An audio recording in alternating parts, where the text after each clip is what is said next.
Ito ang programang Family Matters. Kasama ang 1143 DZMR, The Missions Radio, Isabela, 106.3 DZRK, Radyo Kapit Bisig, Quezon, Palawan, 1233 DYVS, The Sweet Voice of Salvation, Bacolod, and 1062 DXKI, Your Friendly Voice, Coronadal.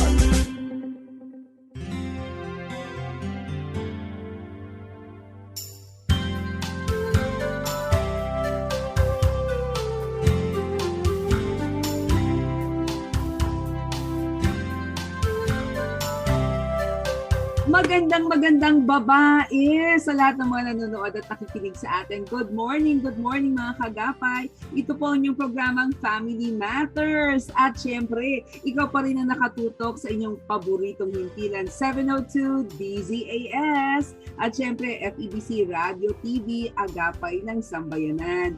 At syempre, ako pa rin po ang inyong Wednesday, Avelyn Garcia. At syempre, nandito na naman tayo sa ating katawag na Women Empowerment.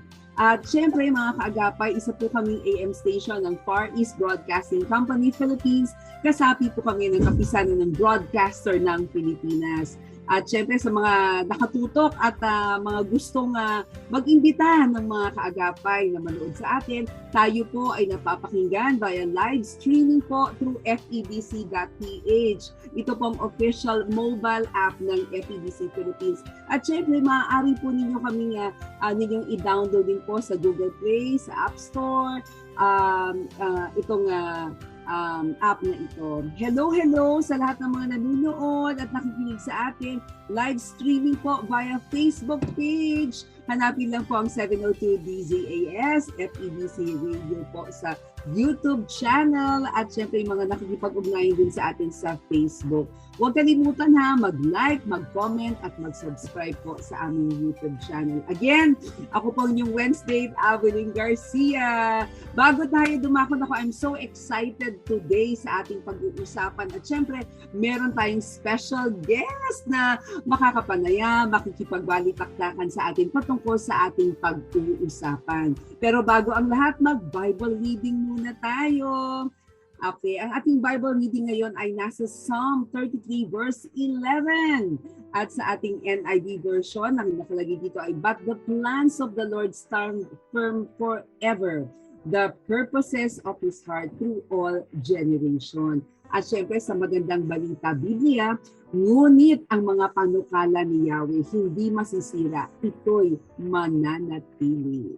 Napakaganda, no? Talagang sa totoo lang, kailangan nating pagnilay-nilayan, no? Na ang bawat isa sa atin ay meron talagang purpose. May dahilan. Kaya nga ang sabi nga, "But the plans of the Lord stand firm forever, the purposes of His heart through all generations." Kung ano man daw yung ating dahilan kung bakit tayo nabubuhay, it will really stand firm forever. At syempre, makakasama natin ngayon. Natutuwa naman ako dahil makakasama natin Resource and Development Director ng CBN Asia and of course, a good friend of mine at kasama ko rin to sa Proverbs 31 Women Group, none other than Marlene Suarez. Magandang babae sa iyo, Marlene. Magandang babae din sa iyo, Sister Avelyn, at sa lahat ng mga taga-support at tagapakinig ng Family Matters ng DZAS. Yes. Naku, alam mo Marlene, tuwang-tuwa ako dahil kasama kita ngayon. Marami tayong mga pag-uusapan ngayong araw na ito. Sa totoo lang, I don't know if you heard kanina na napag-usapan natin or nabasa ko yung Psalm 33:11. Do you believe in that, no? Na talagang lahat may purpose, may dahilan?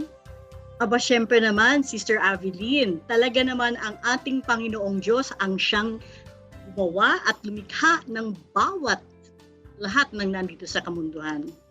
Ibabaw. Pati tayo, di ba? Nilikha niya tayo. Correct. Ang topic natin is actually purpose, no, ng isang babae or purpose of a woman.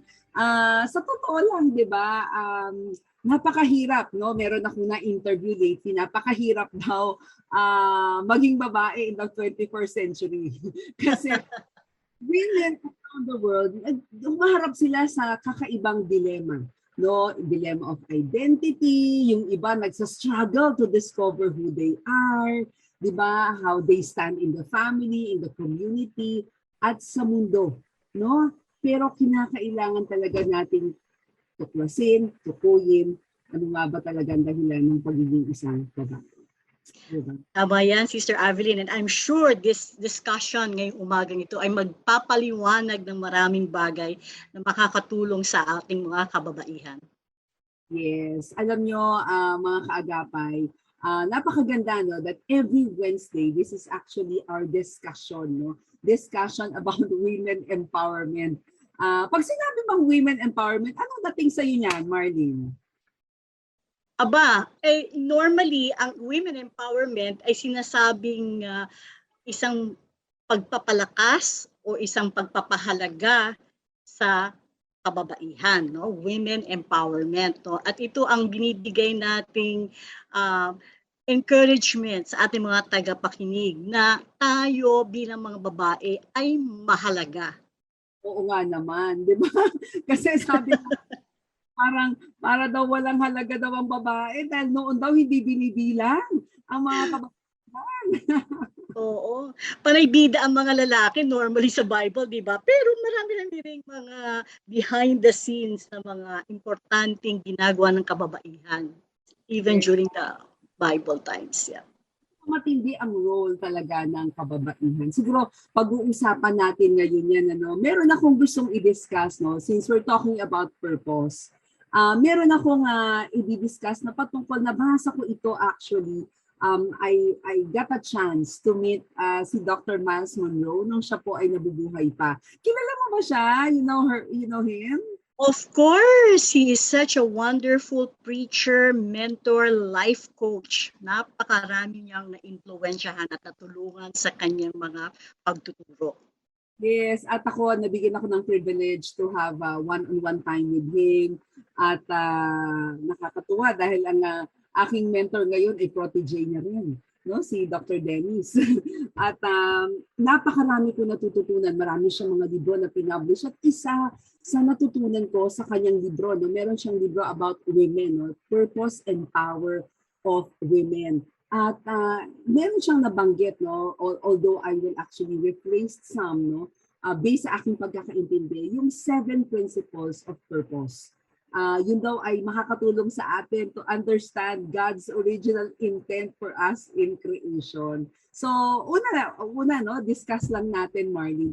Ang sabi niya doon is that, number 1, God is a God of purpose. Diba, naniniwala tayo na si Lord talagang siya talaga ang Diyos na mayroon talagang dahilan. Lahat ng bagay may dahilan. Naniniwala ka ba doon, Marlene?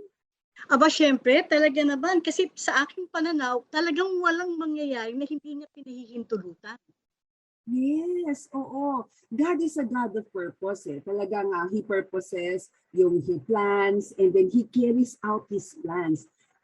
Sa totoo lang, no, isa sa dapat nating maintindihan is God always knew what He wanted, no, to create before He made it. Alam niya yung dahilan bago niya ginawa.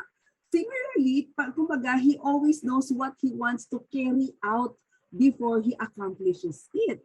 Kumbaga, yung hindi talaga siya gagawa ng isang bagay na wala talaga siyang kadahilan-dahilan.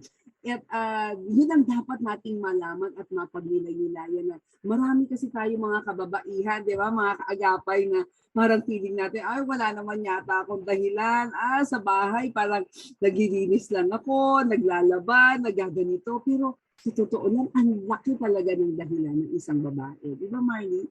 Sang-ayon ako dyan, Sister Avelyn. Talagang bawat nangyayari sa ating buhay ay ayon sa kanyang plano at dahilan ng mga kapangyarihan na ibinibigay din niya sa atin. Oo. Naalala ko ang Book of Ruth, no? Kasi pag-usapan natin ng kababaihan, no?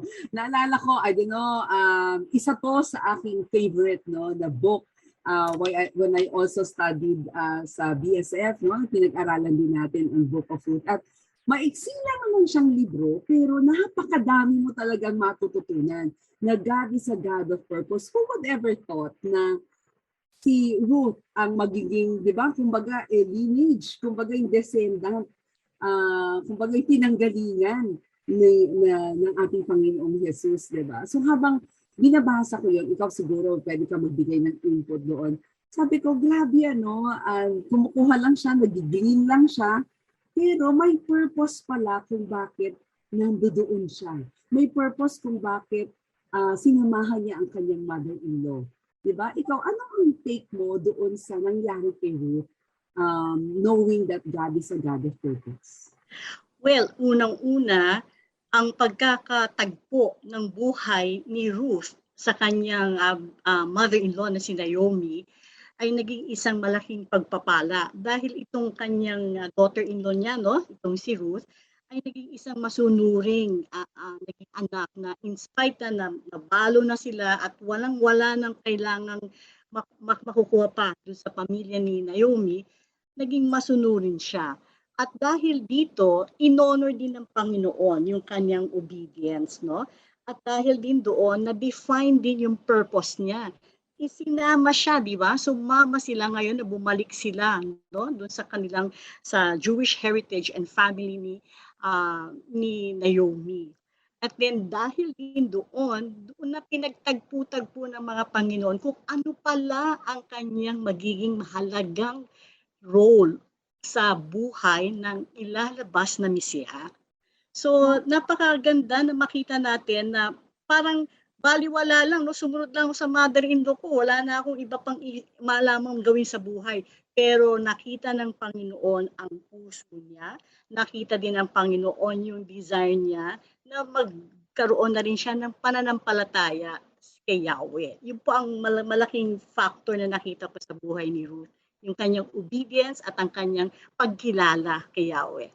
Oo, at saka nakakatuwa, di ba? Parang sabi mo nga, sumunod lang siya di ba? Sumunod siya sa naging mabuting daughter-in-law siya, pero grabe yung nangyari sa buhay niya. Ikaw, Marley, no? Sabi nga natin, God is a God of purpose. Bilang babae, ikaw ay nakapag-asawa, although ngayon ay balo na, di ba? Nakapag-asawa ka, ano ang nakikita mo na purpose ng buhay mo bilang babae, no? Sa iyong asawa nung siya pa ay nabubuhay? Ang number one kong purpose, lalo na nung kami ay magkasama pa, ay talagang maging suporta sa kanya. You know? Talagang maging kasama niya sa anumang daloy at agos ng buhay. No? Parang ang aming buhay ay naging isa. No? Kaya malaking bahagi dyan ang role ng kababaihan. Maraming dinadala ang ating mga asawa na tayo din ay kasama sa pag-angat, sa pagbuhat at pag-usod, no? Paglagom, pag-move forward. Kasabay-sabay tayo niyan. Unang-una, bilang babae, bilang asawa, lalo na kung kayo naging ina, napakalaki rin po ang responsibilidad natin. Dahil ngayon, God has entrusted us with our next generation, yung buhay na inilagay na niya sa ating mga kamay. So, just those two things, no? Being a supportive wife, being a loving and responsible mother, really, malaking bahagi na yan ng inyong katauhan bilang isang ina at isang asawa. And I suppose dahil ikaw ay pastor's wife, di ba?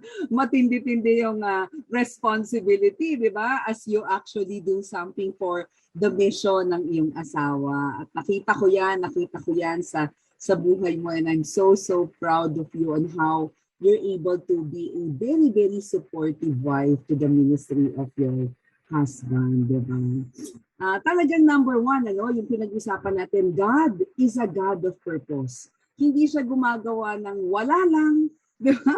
Hindi siya gumagawa, kumbaga makikita mo bakit niya create ang mundo, bakit for this second day, third day, fourth day, hindi siya at random Meron talagang purpose ang Panginoon, and I strongly believe na sa mga kaagapay natin na minsan nawawala na ng pag-asa, nawawala na ng dahilan sa buhay. Always ponder on this, no, that God is indeed a God of purpose. Katulad ng nabanggit natin kanina, no, sa Psalm 33 verse 11, if you remember, but the plans of the Lord stand firm forever. the purposes of His heart through all generations. Forever yan, mga kapatid, mga kaagapay. Kayo po ay nanonood pa rin at nakatutok sa FEBC, Radio, TV. At syempre, maraming salamat at kasama natin si Marlene Suarez ngayon sa pagdidiscuss po natin patungkol po sa purpose of a woman. Napaka-importante na malaman natin ang dahilan bilang isang babae. Pero bago natin ipagpatuloy yung ating discussion about or tumbukin yung purpose ng isang woman kasi nakasulat yan sa Proverbs 31. Diba?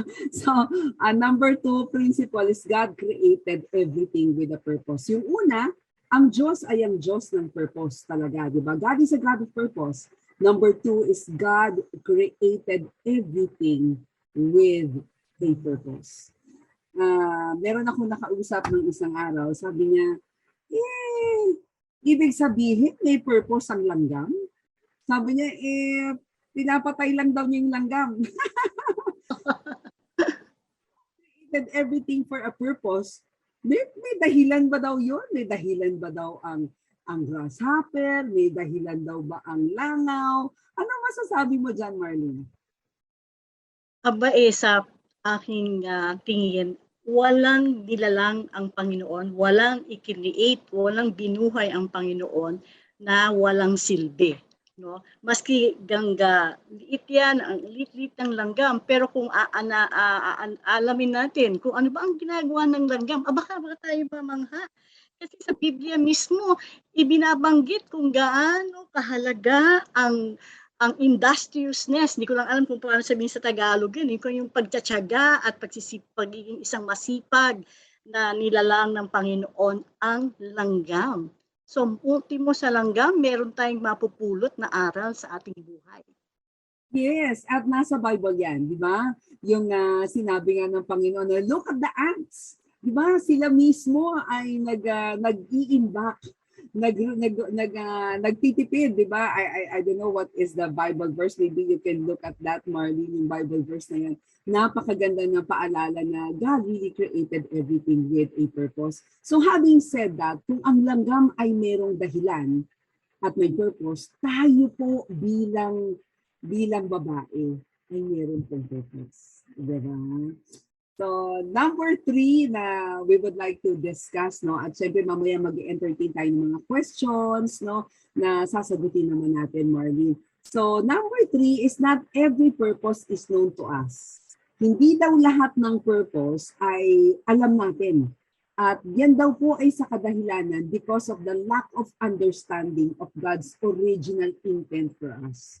So, hindi daw lahat, no, not every purpose na itong dahilan ko alam natin. Kasi daw minsan ay kulang tayo ng understanding ng original intent ng Panginoon para sa atin. So, Marlene, paano ba natin malalaman, no? May mga katanungan dito, paano natin malalaman yung ating purpose bilang babae? Okay. Sa unang pagkakataon nating mababanggit yung tanong na yan, paano natin malalaman ang ating purpose sa buhay? Siguro dapat maintindihan natin, tinuro mo na itong matindi sa amin sa Proverbs 31. Ano nga ba ang identity natin? No?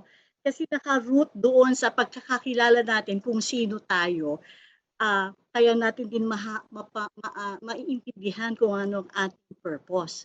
So yung identity natin, once na-define natin na tayo ay nilalang ng Panginoon, we were created by God in His image to be a female, pag settled po yan sa ating spirito, malaking dahilan na po yan para umusad tayo sa ating purpose ng buhay. Yun po muna, dapat maintindihan natin na tayo ay nilalang ng may kapal ng Panginoong Diyos. Hindi tayo basta nalang umusbong kung saan. Hindi rin tayo galing sa isang animal or sa anumang ibang klaseng nilikha, kundi kung sino ang siyang author ng life, doon po tayo nagmula. At ang purpose niya, doon, binigay din po yan sa atin, sa ating aralin ng Genesis. Tama, Sister Avidin? Ang galing mo dyan sa amin, ang tinuturo mo sa amin yung identity na yan. Thank you so much for that, Marlene. Alam mo, nakakalungkot lang kasi parang maraming tao, di ba, na parang sinasabi, o yung mga ibang kababaihan nagsasabi na, ay nako, siguro ang purpose ko dito sa mundo ay ganito. Kumbaga, iba sila ng understanding, no, na sometimes they resent pregnancy, no, especially mga kababaihan, nahihirapan, but sometimes we lack the understanding of God's original intent para po sa atin. At napakalaki at gusto ko lamang sanang bigyan ng daan yung purpose. Sabi nga natin is, kaya daw hindi natin nalalaman yung purpose kasi hindi natin alam ang original intent. Babasahin ko lang, no, napakaganda dahil ang pangalan ng ating grupo is Proverbs 31. At babasahin ko lang yung sinabi dito sa Proverbs 31 verse 10. Sabi dito, a wife of noble character. Ito po yung isa sa purpose, no? Who can find? She is worth far more than rubies.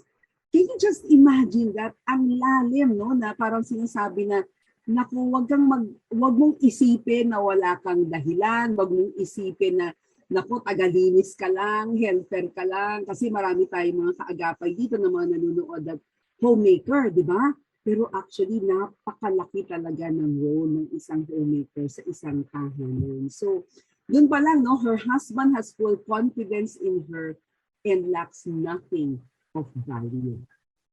Diba? So, anong take mo dyan, Marlene, sa binasa natin, Proverbs 31, verse 10 to 11? Yes, napakahalaga na maintindihan natin na kung tayo po ang ating kinatatayuan ngayon ay bilang isang tagapamahala ng ating pamilya, ng ating bahay, maintindihan natin na ito ay isang pribilehiyo. Dahil tayo po ay nagkakaroon ng pagkakataon na maayos natin ang daloy ng buhay ng ating pamilya. Actually, a lot of the women who are homemakers are, I believe, more blessed, because they are able to really focus in child rearing, in also managing the home, getting their finances in order, and more importantly, being the anchor of the family. Yan po ay kitang-kita natin doon sa sinasabi na standard. Ito pong binasa ni Sister Avelyn ay parang isa po yung standard na dapat ma-achieve po natin or that we are going towards to. Yan po yung gusto nating makamit. Yes, mamaya ay iisa-isahin natin kung meron pa tayong pagkakataon patungkol dun sa characteristics ng isang Proverbs 31 women. Pero yun nga, no, napag-usapan natin. Una, God is a God of purpose. Tatandaan po natin yan. Yes. Then pangalawa, we also discussed that God created women and everything with a purpose. Lahat tayo talaga merong dahilan, no? Sabi nga ng isa kong kaibigan, sabi niya, "Ma, paano yan? Hindi ako makapag-breastfeed. Kasi parang walang lumalabas na milk daw sa kanya bilang nanay." Sabi ko sa kanya, alam mo, I believe na the more that you give that to your child, the more magkakaroon ka ng milk. Alam mo, amazingly, Marlene, talagang ang dami niyang milk na lumabas when she decided to latch the baby. I-try mo, ikaw may apo ka na, di ba? At nakita mo talaga, sabi niya, wow, oo nga, ibang klase talaga yung kapag na-internalize mo, naisip mo na, oo nga, nilagay ito sa akin ng Panginoon for a purpose, for a reason. So I might as well use this for me. Ang ganda rin ng sinabi mo, Sister Avelyn, kasi nag-ask siya. So kapag tayo, medyo naliligaw tayo kung hindi natin alam ating purpose, you can always ask the Lord for wisdom and for direction.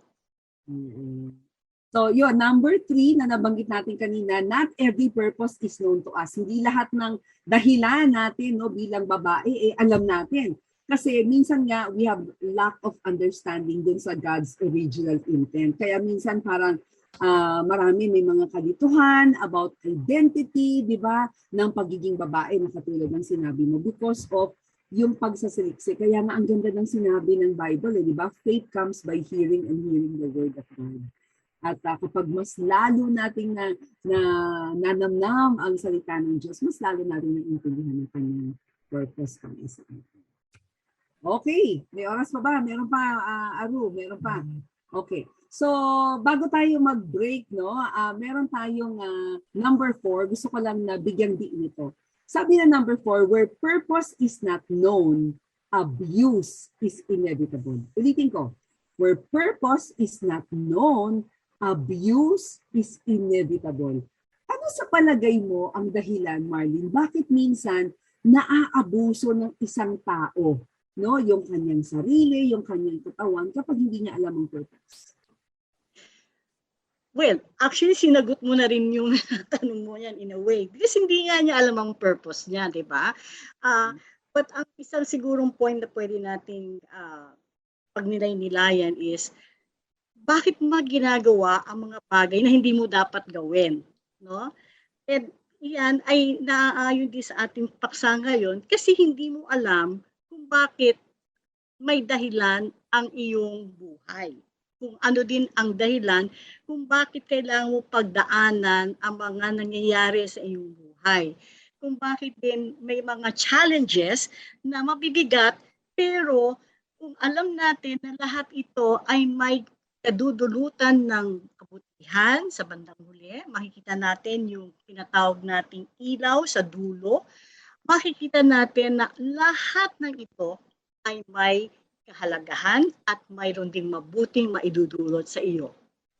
Yes, oo. Totoo yun, ano? Kaya ang ganda nung sinabi na where purpose is unknown. Pag hindi mo alam ang dahilan mo, abuse is inevitable. And sometimes, you will actually wonder, di ba? Pagising mo sa umaga, dahil hindi mo alam yung purpose mo bilang babae, hindi mo tuloy nagagampanan yung dapat mong gawin. Di ba? Na-abuse, nasasayang po. And minsan, simple lang as it may sound, pero if God just given us that purpose, ang gusto niya is for us to carry that on to accomplish the purpose that He has for us. And sabi niya akong naalala, no, dito sa pinag-uusapan natin, maybe I can direct to the next, no, the next principle, no, to this purpose of something. Never ask the creation.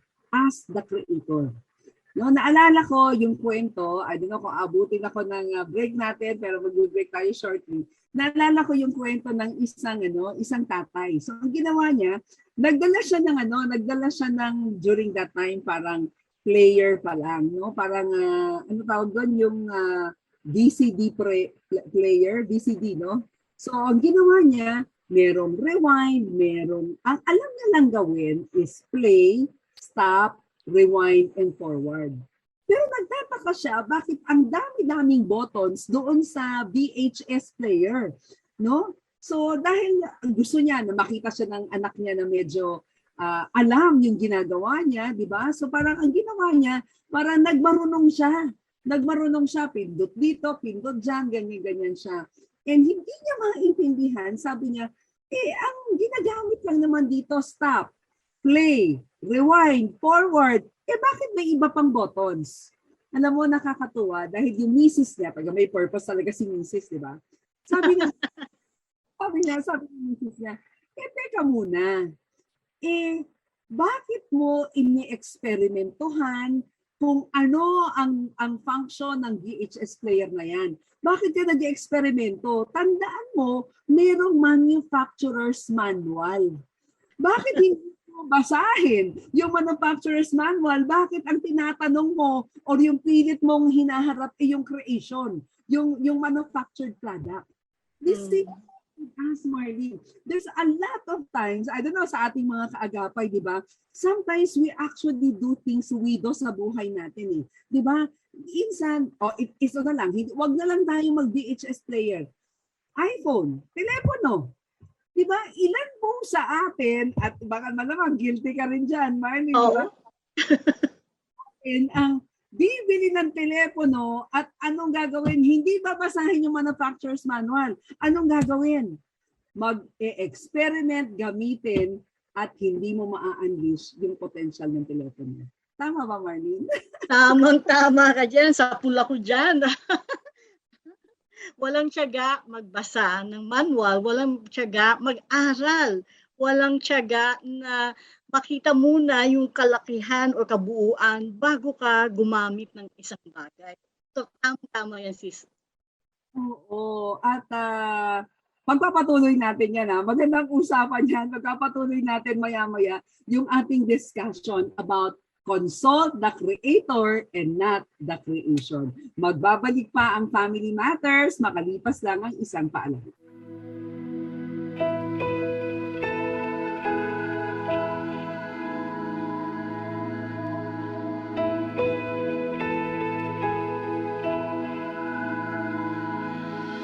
Kung mawala man ang lahat sa aking paligid, kayamanan at pangarap at pag-ibig. Kung mawala man ang lahat sa akin, patuloy pa rin ba akong aawit? Kung may mga pagpapala, ako'y tuwang-tuwa. Hindi mapigilan, ngiti ko'y kitang-kita. Ang magpasalamat aking nagagawang tuloy-tuloy.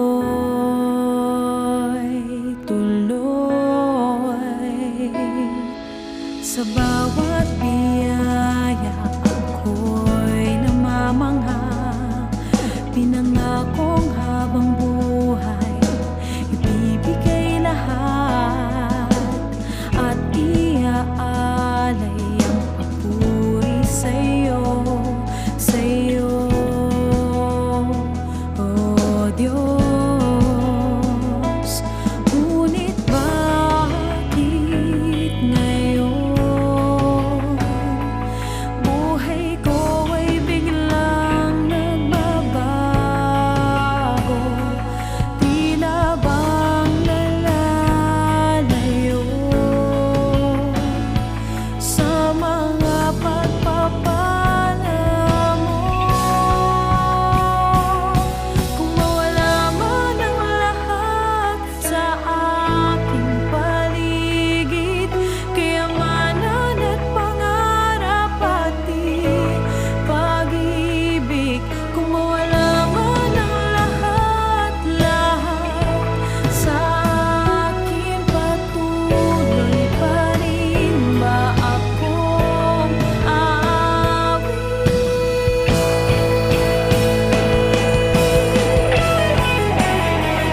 kasintahan sa tahanan, tawanan at iyakan.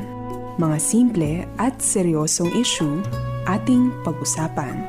Makabuluhang diskusyon dito lang sa Family Chat, your daily dose of family information.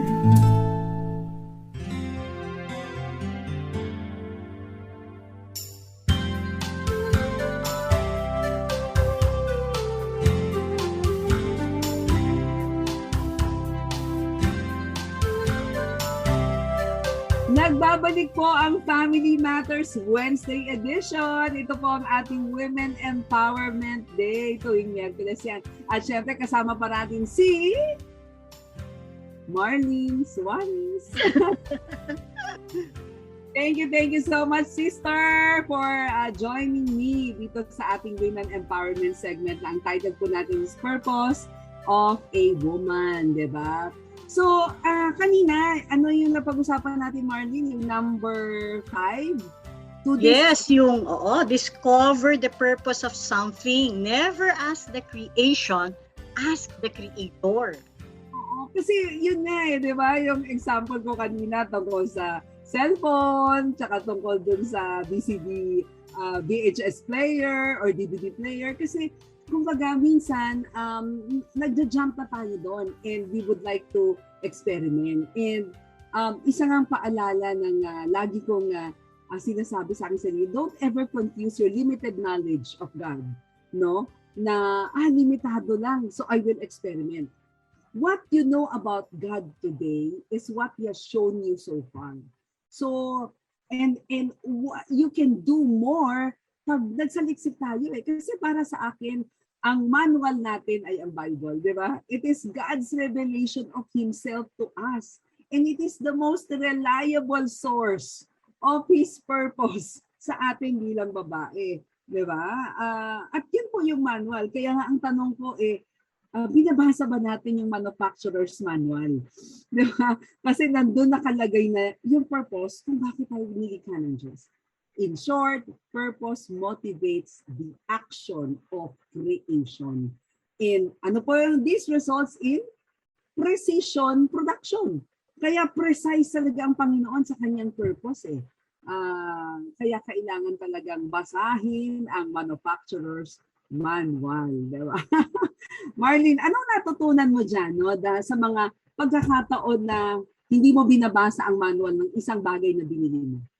Ay nako, ang dami kong pagkakamali sa buhay na naging experience ko po na sana naging mas madali, pero pinahirap ko po dahil hindi ko po alam kung ano ang salita ng Panginoon patungkol sa isang aspeto na pinagdaanan ko. Halimbawa na lang po yung pagpapahiram ng pera, no?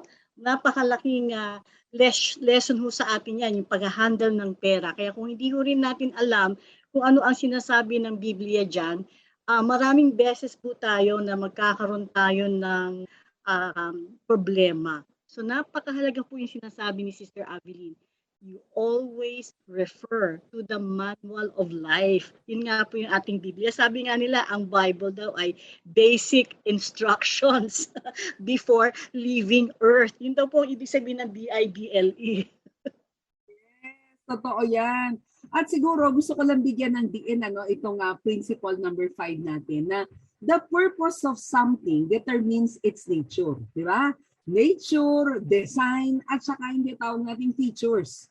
And to understand kung paano tayo magpa-function bilang babae, we have to go to the manual given to us by the designer and the manufacturer who created us. Di ba? Kumbaga, naalala ko nga anong Bible verse yun? Corinthians. I think 1 Corinthians 15 verse 38. In-affirm niya po the principle that God made everything according to its intended purpose. No?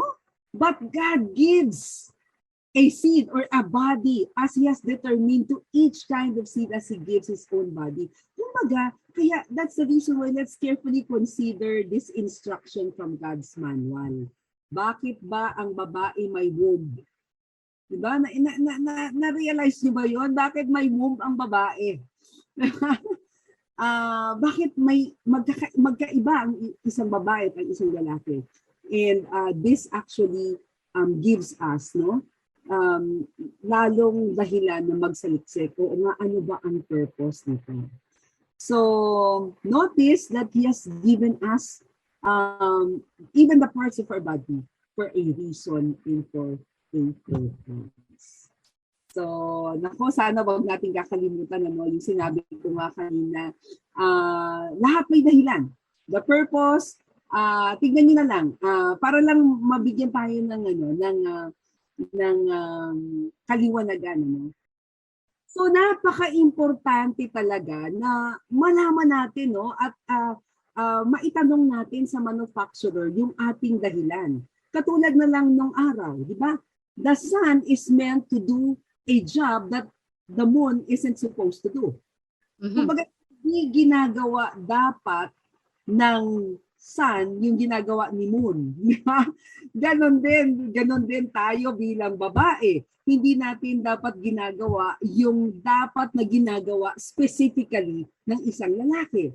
So God created the moon different from the sun. Ganon din tayo. So ang punto ko dito is napaka-importante talaga na sumagbuni tayo. We have to really ask our manufacturer. Diba? And to illustrate ko lang siguro para sa discussion natin, Marlene, you will see that the designer and manufacturer of certain product created a certain thing for a purpose.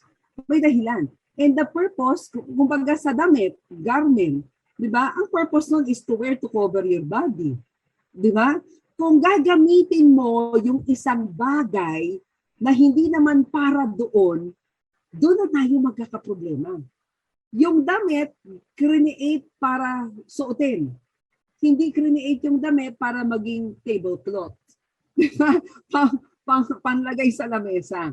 So, what I'm trying to say is that sana po, bilang babae, maintindihan talaga natin yung purpose kung bakit tayo nabubuhay. Anong take mo dyan, Marlene? Tama yan. Ako, Sister Adeline, napakaganda ng mga sinasabi mo at ibinibigay mo mga examples, no?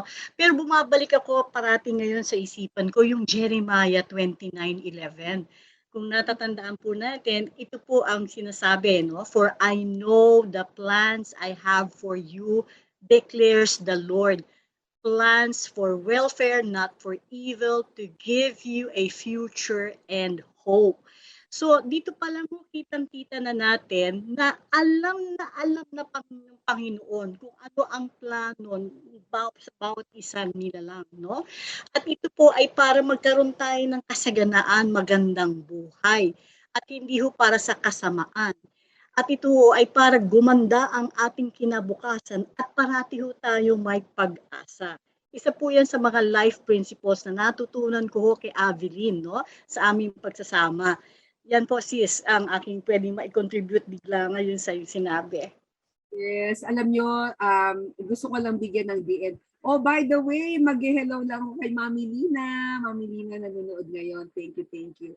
At syempre, gusto ko lang bigyan ng DN, no? A lot of people, ito nagtatanong, paano nyo malalaman ang kanyang purpose? Siguro bibigyan ko lang ng mabilisan. Hihiramin ko yung prinsipyo na sinabi ni Pastor Warren. May nasabi siya na I actually used some of this in our session. Sabi niya, ang bawat isa sa atin ay meron tayong shape. Kumbaga, yung shape na ito, kinakailangan mag-fit doon sa ating purpose. God has given us spiritual gifts, letter S, yan po yung ating acrostic. Diba? Spiritual gifts, ano ba yung gifting na binigay sa iyo ng Panginoon? Diba? Letter H, binigyan tayo ng heart. Ano ba yung what are you passionate about? Diba? To do. Shape, letter A, God has given you abilities. Ano ba yung mga abilidad mo na pinagkaloob sa iyo ng Panginoon? Ability to bear child, ability to be a homemaker, ability to support your husband, di ba? God has given you letter P, personality. Ano yung personality mo? Mamaya isa-isahin natin yan, Marlene, no? And of course, God has given you experiences. So, what am I trying to say? Ito, you are actually shaped, no? To be able to accomplish yung purpose mo, kaagapay, yung dahilan mo. Isipin mo na lang ha, yung sleeves mo. Di ba? Yung sleeves natin sa damit natin, hindi hanggang paa yan. Di ba? Kasi may purpose siya eh. Yung collar mo, hindi hanggang waist. Kasi may purpose yung collar na yan. Yung clothes mo, hindi yan, it's actually designed for you to wear, di ba? The same is true with the types of products, di ba? Kumbaga, may mga purposes yan. Suppose, isang camera. Even though you may not understand everything about how a camera was made, yung mga components na yan are still necessary to fulfill the purpose. So, para sa iyo, kaagapay, nagtatanong ka sa amin ni Marlene, paano ko malalaman ang aking purpose? You have the shape. God shaped you for a reason. God shaped you for something. Naalala ko yung sinabi mo, Marlene, no, na maybe you can send an input. Sabi mo doon sa isa sa mga sharing natin sa ating Proverbs 31 session, hindi lahat ng tao ay tinawag for the multitude.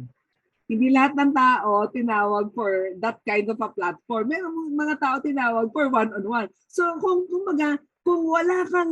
hindi ka katulad noon na meron kang YouTube channel, na gito, don't be dismayed, kaagapay, kasi may sariling shape ang Diyos para sa iyo. Sige, anong input mo dyan, Marlene? Well, naalala ko bigla yung sinabi sa Ephesians chapter 2 verse 10 na sinabi dito, for we are His workmanship. Talagang ginawa tayo, special, may particular design tayo na unique. Ako lang ito, no? Binigay ito ng Panginoong disenyo para sa aking buhay. At sinabi pa doon sa Ephesians 2 chapter 10, created in Christ Jesus for good works. So yan, nakikita ho natin na dyan na kaagad yung purpose, no? Na binigyan tayo ng shape, binigyan tayo ng form ng ating manufacturer, according to the manual. Kung mababasa po natin, makikita po natin na kinakailangan dumaloy sa atin ang kabutihan. At ang mahalaga pa, sinabi din dito sa Ephesians 2 chapter 10, which God prepared beforehand. Yes. So hindi ho talaga ito kababalaghan. Alam na lahat ng Panginoon ang kabuuan ng ating katauhan. At lastly, that we should walk in them. No? So, ang ating lalakaran, ang ating tatahaking, dinitermina na yan ng Panginoon. Nasa sa atin na lang po kung tayo po ay susunod. Yes. Nako, ang ganda ng discussion natin, Marlene. Alam mo, totoo yan na talagang lahat tayo create for a reason, di ba? And for a purpose na kailangan lang nating maintindihan. Kasi may mga, suppose, no, as nabanggit ko kanina yung camera, di ba? Even though you may not understand everything about how a camera was made, paano ba siya ginawa, its components, di ba, still necessary for the fulfillment of its purpose. So, just because you don't understand the nature of a product o hindi mo siya ma-operate immediately, magagalit ka na. Hindi ka dapat, no, malamang there probably isn't anything wrong with it. You just don't know how it works. Hindi mo lang alam paano siya gagamitin. So, if you can't operate a camera or a cellphone, it doesn't mean that you should throw it away. Hindi mo alam, itatapon mo na yon. If you can't operate it, it doesn't mean na wala na siyang dahilan. You don't understand what was in the mind of who made that camera. So ganun din po tayo bilang tao na hindi mo maintindihan yung function, for example, of something that you have na hindi mo nagagamit, and you will throw your life. No, God has a reason for that life of yours bilang babae. So, ito, meron tayong katanungan dito, Marlene. Oo. Papaano po natin malalaman kung sakasakali na ang aking asawa ay hindi marunong sa bahay, no? Siguro ito sa lalaki, no? Hindi marunong sa bahay. Pero ako bilang babae, marunong dumiskarte. Papaano ko malalaman kung ako na dapat ang mag-lead sa aming pamilya? So, Mahirap na tanong yan, ha? Very challenging. Yung lalaki, no, parang feeling niya hindi leader, no? So paano niya malalaman kung siya na yung magte-take over bilang leader ng pamilya? Ako siguro, maybe you can also put your input. Ako bilang babae, kahit na yung lalaki ay may pagkukulang or hindi siya talaga nag-level up as a leader, I think bilang babae, ako para sa akin, I don't know with you, Marlene, para sa akin, I think it would be better for us to take our purpose as a woman to encourage our husband, no? Encourage natin yung lalaki na mapunta dun sa liderato, dun sa position na yun, because that's actually what he is actually created for, eh. Diba? So, wag nating pamunahan or i-take over yung role ng isang lalaki because we are actually created for a purpose as a woman. Ikaw, naniniwala ako dyan, sis, sa iyong mga sinabi na yan. Unang-una, may dahilan din ang Panginoon kung bakit kayo ang pinagtugma. Mayroon siyang kahinaan na ikaw din ang kalakasan at meron ka rin kahinaan na siya ang kalakasan. So kinakailangan first maintindihan mo ano ba ang maganda rin sa kanya, no? Dapat makita mo din na hindi yan lahat kahinaan. At higit sa lahat, ikaw din, tanungin mo din ang sarili mo, ano ba rin ang aking kahinaan? Kasi doon din natin makikita kung paano magtatagpo ang dalawang buhay na pinag-isa ng Panginoon. At mahalaga na sa isang mag-asawa, ang babae, ang wife po, ang talagang siyang encourager sa lalaki. Kasi natural po na ang lalaki, iba ho ang kanilang pag-iisip, iba rin ho ang kanilang mga pamamaraan sa atin. Ang mga babae makukulit at maraming detalye ang gusto. Ang mga lalaki, napakasimple lang ho mag-isip. Point A to point B. Ayun na yun, no? Ang mga babae, ay tanda mo na dito sa ABCDE bago pa ho nakarating doon sa kanyang darat na to.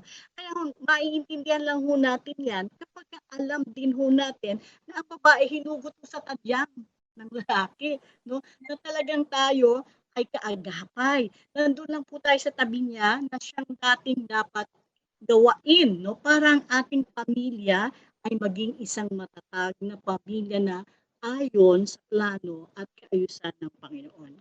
yes. So hindi ko medyo mahina yung yung inyong asawa doon sa aspeto na yun mag-take over ka na. So kagapay kanina para lang sa mga kakatune in pa lang, no? Pinag-uusapan namin dito ni Marlene Suarez yung prinsipyo, no? Prinsipyo behind purpose. Marlene, would you like to summarize kung ano yung pag-usapan natin so far bago tayo magpatuloy? Sister. Meron po tayong 7 principles of purpose na binabanggit kanina pa ni Sister Aveline para maintindihan po natin kung ano ba talaga ang original purpose o halaga ng ating buhay sa ating pagkaka-create sa atin ng Panginoon. So ang una is, God is a God of purpose. Pangalawa, God created women and everything with a purpose. Pangatlo, not every purpose is known to women due to a lack of understanding of God's original intent. Pang-apat, where purpose is not known, abuse is inevitable. At panglima, nandito yata tayo, Dominto, to discover the purpose of something, never ask the creation as the creator. Yes, oo. So kasi minsan, although okay naman na humihingi tayo ng advice, 'di ba? Kaya lang minsan lalong lumalala minsan yung sitwasyon, 'di ba? Meron akong isang kausap. Sabi niya, "Naku, nakita daw yung asawa niya na merong kasamang iba." So sabi nung nakakita, ay nako, kung ako sa'yo, iwanan mo na. So hindi ka pa nagsasaliksik, hindi ka pa, alam mo yun, yung jumping into conclusion. So be careful. Be careful when you start taking advice on relationship because better talaga, we have to go to the manufacturer mismo talaga, no? Sa ating Panginoon, sa ating mga dinadaanan sa buhay. So, siguro doon tayo nag-zero in. Actually, yung pinaka-heart po ng ating pong discussion ay yung number 5 po talaga. But we will proceed to 6 and 7. Pero bago yan, gusto ko lang paalala sa ating lahat na God is our designer. He is our manufacturer. He knew exactly what He wanted when He thought of a female. Alam niya eh. Alam niya talaga ano yung nasa isip niya, bakit niya ginawa yung babae. Ba't niya kinuha sa tadyang? Di ba? Bakit kinuha tayo dito? Di ba? He had the woman in mind before He made her. Bago tayo ginawa, alam niya na eh. So He first concluded what He wanted and He created a woman and caused her to function in kung ano yung nasa isip niya. Exactly the way He had planned. And that's precisely the reason why bakit si Mary ang pinili para ipanganak si Jesus. May dahilan eh. May dahilan. Isang babae ang kinuha ng Panginoon para mailabas ang Panginoon. So God did not venture out into the manufacturing business diba, of people, hoping that He could create something that chamba-chamba lang, diba? He started out with the original design in mind. And His finished product talaga is actually based on the original intent. At siya lang po ang nakakaalam nun. Siya lang po ang nakakaalam ng dahilan at kailangan natin tuklasin yung dahilan. Anong take mo dyan, Marlene? Meron akong naisip na nag-trigger sa mind ko nung sinabi mo about Mary and the purpose of Mary, no? Kasi sa pagkakalikha ng Panginoon sa lalaki at babae, makikita natin, sabi na natin, that the woman was created dependent on man, diba? Kinuha siya mula sa tadyang ng lalaki. Pero ang naging purpose ng Panginoon, nakita natin sa buhay ni Mary, ang babae naman ang siyang ginawa para mag-birth, para magsilang ng katauhan ng lalaki, even or any man or female. So you can see here, God's purpose is not to give full authority on one being, but it is relying on the interdependence of man and woman to procreate and to multiply and live according to His purpose. So, man and woman really need to rely on each other, di ba? And ganun din sa pag-aasawa, kaya nga yung mga nababanggit na mga tanong kanina, talaga hong kailangan we are partners in life. At yung respeto at paggalang sa isang napakahalaga po yan. Dahil yan po ang gusto ng Panginoon.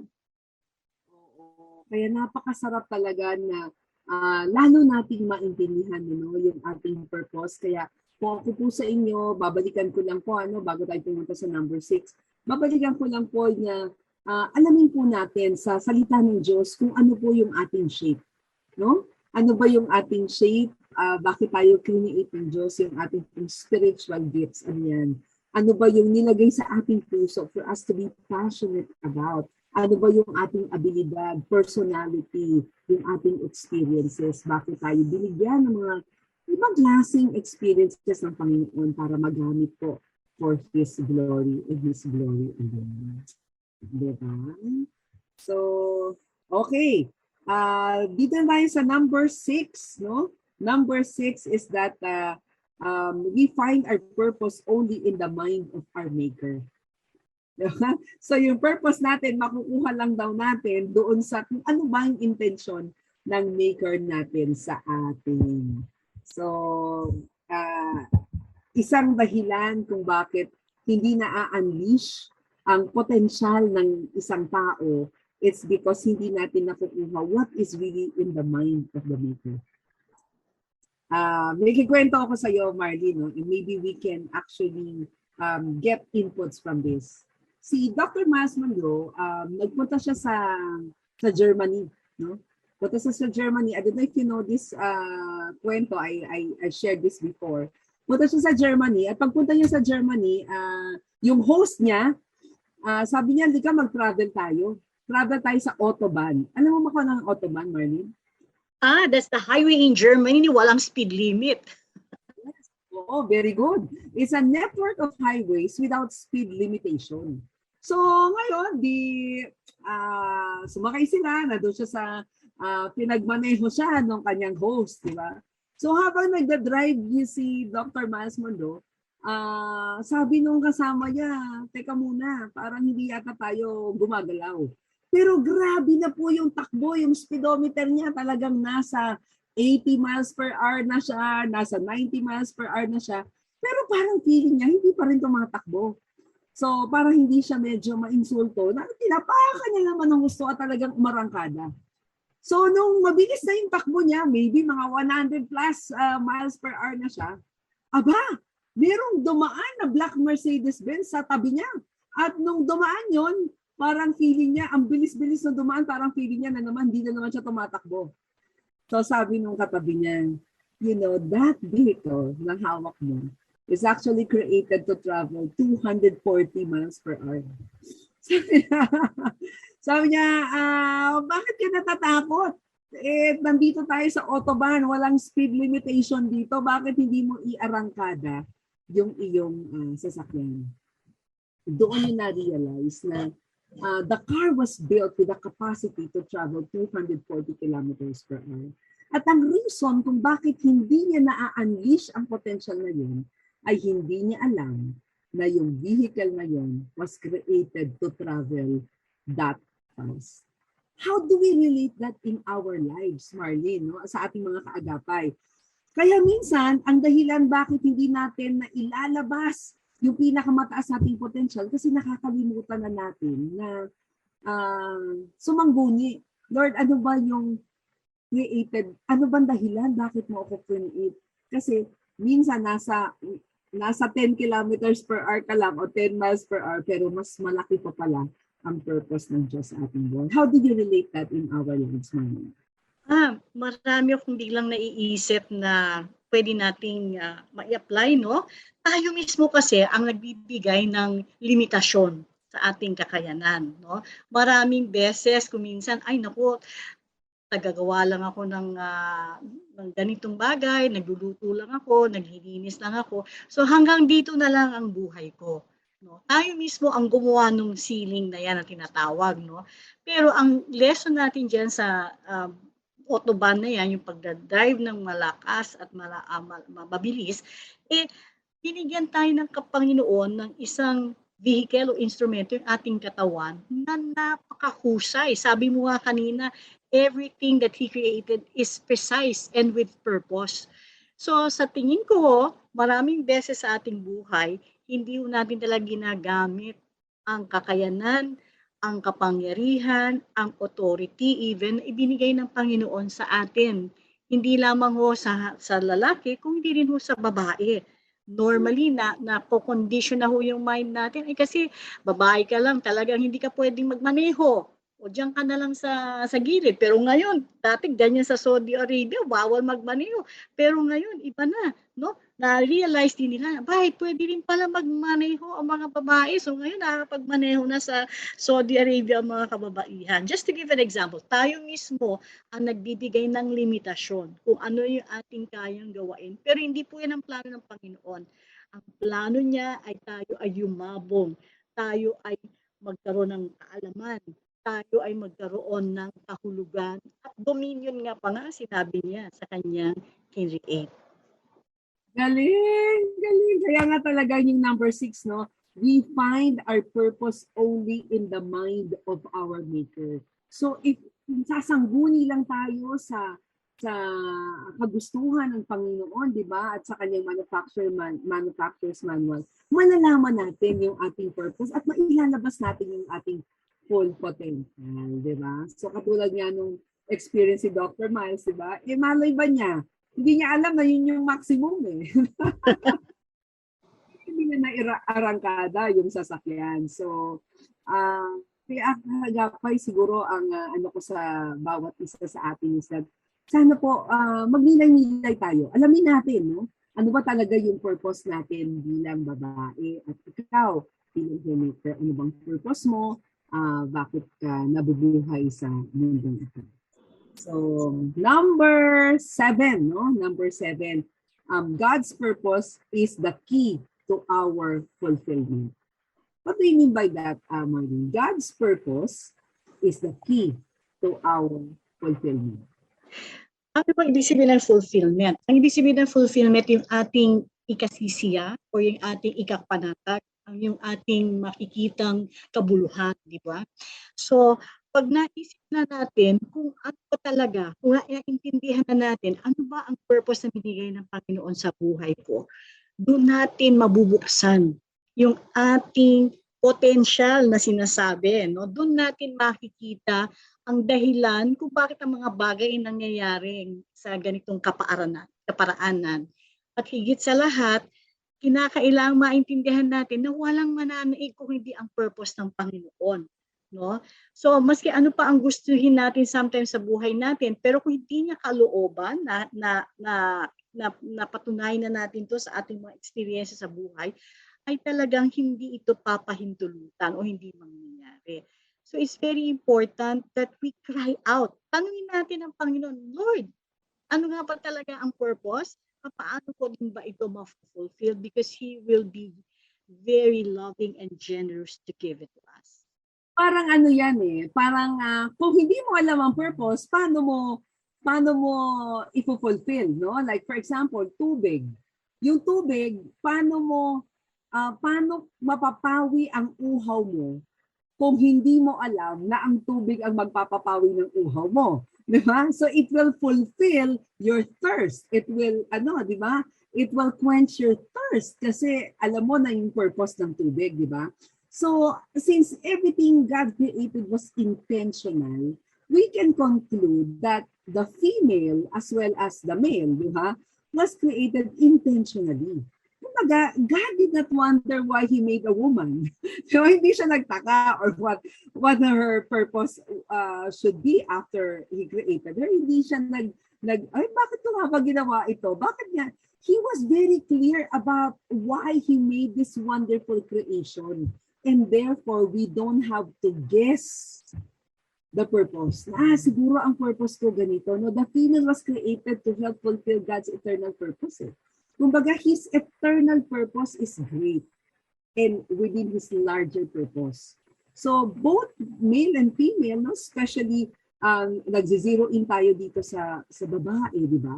Kumbaga, meron po talagang larger plan ang Panginoon and that we really have to see. Kaya nga, naalala mo yung Bible verse sa Proverbs, I think 19:21, di ba? That many are the plans in man's heart, but it is the Lord's purpose that prevail. So the key thoughts here we're addressing here is that God has a purpose for everything and He will always fulfill and accomplish the purpose in the end. No? Kung tayo lang ay susunod, no? At we will be doing His perfect will. So sana marami tayong natututunan. Ay, naku, sa tingin ko naman ay talagang sulit na sulit itong ating pagtalakay ng mga purposes na ito ng Panginoon para sa ating buhay. Kaya nga sinasabi niya, we always need to trust in the Lord and do good, that we may dwell in the land and enjoy safe pasture, sinasabi niya ng Panginoon sa atin. Hindi niya kagustuhan na tayo ay maghirap, magdusa. But if we continue to walk in the pathway, bibigyan niya tayo ng challenges, pero we are going to be equipped to handle it. Yes. And siguro lang, mga kaagapay, gusto ko lang paalala po sa bawat isa na becoming what He has purposed for us is an act of worship. Di ba? To our Creator. Kasi, kumbaga, God's ideal purposes kakaiba And it's an act of purpose when we do, act of worship when we do what He created us. Di ba? At naniniwala ako, Marlene at ang ating mga kaagapay na nanonood sa atin, yung 7 principles na pinag-usapan natin of purpose clearly show that if we do not know why a woman was made, tayo po will be misused or abused, di ba? Kasi hindi natin alam We will learn, kailangan po alam natin. Kaya itong 7 principles na to dapat po nating manilay-nilayan, aralan ng gusto, no? And we have to keep in mind what God's purpose for us in order for us to be unleashed and blessed woman of the Lord, diba? Or woman after God's own hand. So, ito, meron tayong mga katanungan dito. Sabi na, ma'am, napakahirap naman po maging Proverbs 31 women. Napaka-challenging, napaka-perfect naman. Masasabi mo dito, Marlene? Well, wala naman ho talagang perfectong tao, no? We are always in the process of becoming, no? So ang Proverbs 31, you can look at it in such a way that it is a standard, no? It is a standard by which we can pattern or start trying to develop ourselves into becoming. Yan po ang pananaw sa kababaihan. Ngayon, sa kalalakihan, napaka-mahalagang alam po nila ito, no? Kasi ito po ay affirmation din para sa kanilang mga asawa. Ito po ay dapat pinapahalagahan nila kasi hindi man eksaktong-eksakto yung mga sinasabi diyan sa Proverbs 31 sa nagagawa natin sa kasalukuyang buhay, nahahalin tulad na rin po yung mga sinasabi yan. Yan din po talaga ang ginagawa ng isang mabuting asawa at mabuting ina. Kaya dapat to yung appreciation din ng ating asawa. Malaman din nila yung Proverbs 31 yan. At maisabi nila sa kanilang mga asawa. Yes. At syempre, pinag-uusapan natin dito is purpose of a woman. At napag-usapan natin yung kahalagahan ng having a purpose. Babasahin lang natin ng ilan pa sa Proverbs 31. Na napakagandang pagnilay-nilay. Sabi nga, she brings him good, not harm, all the days of her life. Kumbaga, ang purpose daw natin, Marlene, bilang babae is to bring him good, yung ating asawa, not harm. At anong masasabi mo dun sa mga babae na kapag may problema sa asawa ay pupunta sa kapitbahay? At naku naman. Oo nga, ay wag ho tayo makikisama sa mga marites, sabi nga nila. Isipin po muna natin ay ang kapakanan ng ating pamilya at ang ikatatatag ng ating relasyon sa Panginoon at sa ating asawa. Isa pa sa purpose, syempre napag-usapan natin yung kanina, pero ito specifically sa bilang babae, she is like a merchant ships bringing her food from afar. No, kaya hindi po ba napakaraming mga kababaihan, grabe ang ini-endure nila, ang ginagawa nila para lang magkaroon ng pagkain sa araw-araw. Yes. Ito, she gets up while it is still night. She provides food for her family and portions for her female servants. No, hindi man tayo perfecto, Marlene, pero isang gabay po sa atin, di ba? That we will do that for our family. At makikita natin dyan yung heart ng kababaihan. Ang heart po ng kababaihan ay mapagmahal at mapagbigay. Kaya may sharing ho talaga tayo parati. There's that generosity of spirit that God wants us to have. Yes. At saan natin nakukuha ito? Diba doon sa manufacturer's manual? Doon kumbaga, yun ang reference natin eh. Yun yung ating titignan, Marlene, di ba? Kasi parang, saan tayo kukuha ng pamantayan? Ano bang purpose ko bilang babae? Nasa scripture po, nakasulat na. Isa pa, she considers a field and buys it out of her earnings. She plants a vineyard. Di ba? She sets about her work vigorously. Her arms are strong for her task. Nako, ako ginagawa ko na to talaga ngayon, Marlene.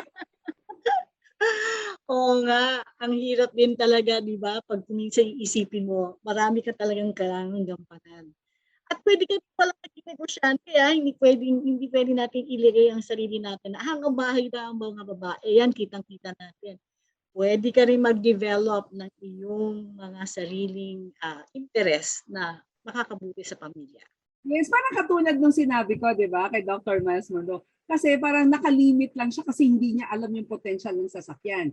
Pero dito, nakasulat eh. Nakasulat, ano yung pwede natin, tama yung sinabi mo. She sees that her trading is profitable and her lamp does not go out at night.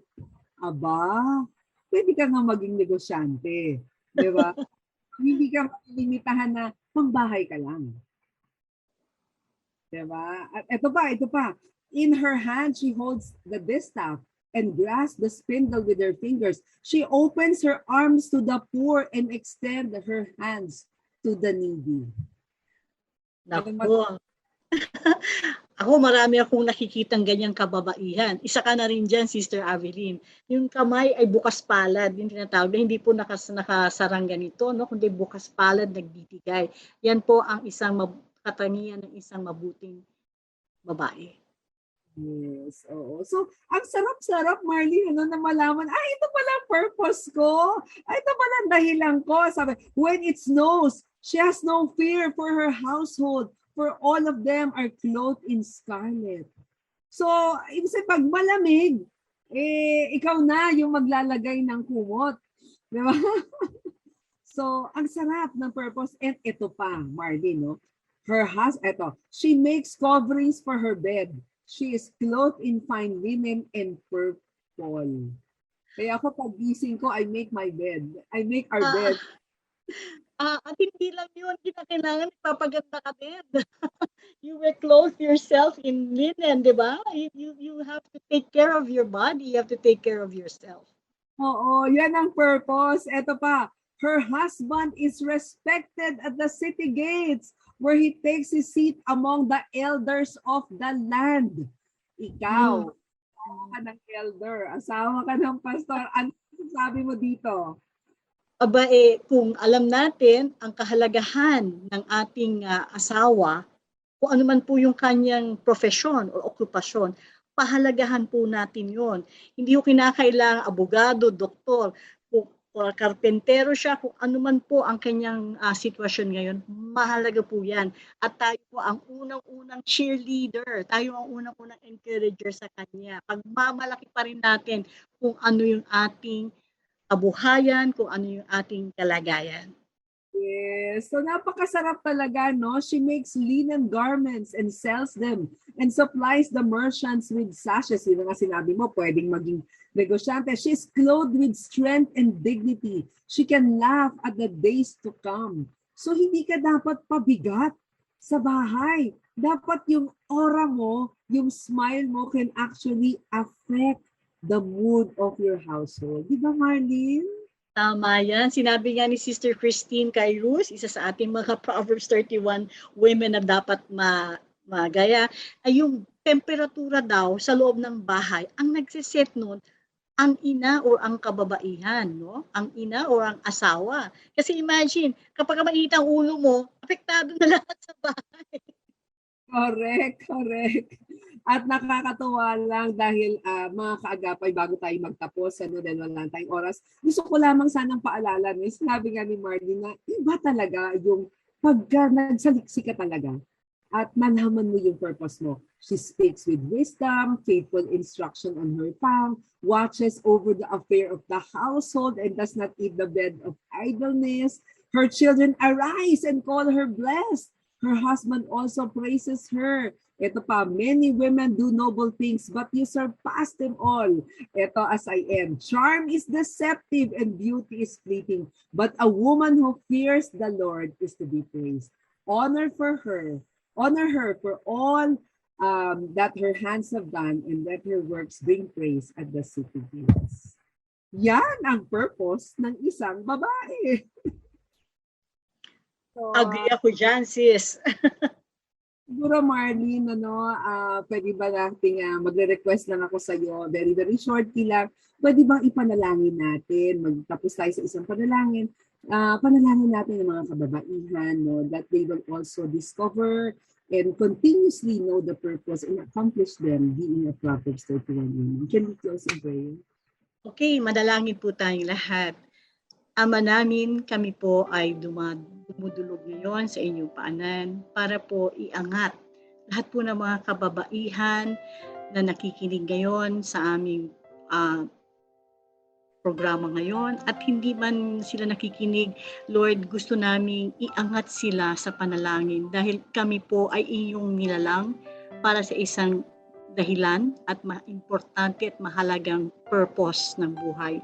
Nawa, Lord, magkaroon kami ng awareness at desire na lumapit po sa inyo at kung ano man din po ang pagkukulang namin, ano man din po ang hindi namin alam, ano man po ang dapat naming ayusin sa aming buhay bilang isang ina, bilang isang asawa, bilang isang simpleng babae, Lord, na inilagay nyo sa isang lugar, inilalagay po namin ang aming kabuuan sa inyong harapan for your glory, for your purpose, because that is your desire.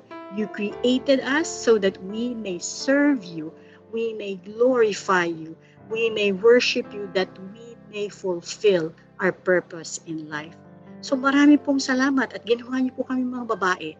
Napakahalaga po ng aming role sa buhay ng aming pamilya at sa mga susunod na henerasyon.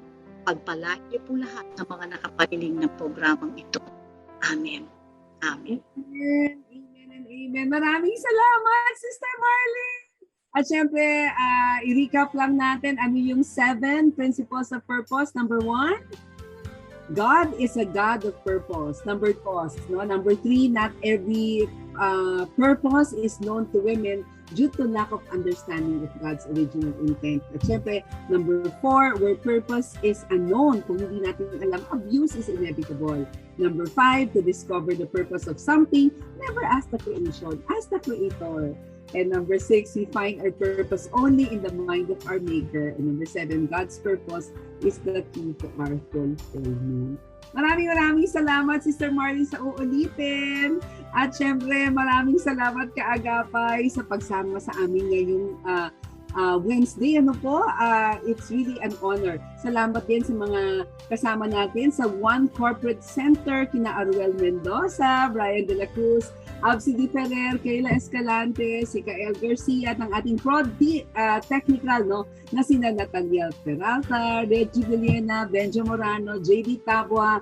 Kasama na rin ang ating RTV na sina Chris Rosette, Wen Balatukan, Aldi Glindo, Jong Perez, napakadami pa po. Hindi po tatagumpay itong broadcast na ito kung wala itong mga kasama natin. Salamat din kina Michael Lopez, Chris Molina, Rafi Bardoquillo at Engineer Nugs Pagador mula sa BXE sa Bukawi Transmitter side. At syempre, maraming salamat sa aking special guest na si Marlene Suarez. Thank you, Marlene! Welcome po. Siyempre, ako pa rin po ang inyong lingkod, Avilyn Garcia, yung Wednesday. Maraming salamat din kay Yanni Magdaya for all the support. At syempre, ito po ang Family Matters, kaagapay mo sa pagtataguyod ng pamilyang Pilipino. God bless you. Nais po naming makarinig mula sa inyo. Para sa mga kuro-kuro, mungkahi, o mga bagay na nais ibahagi sa palatuntunang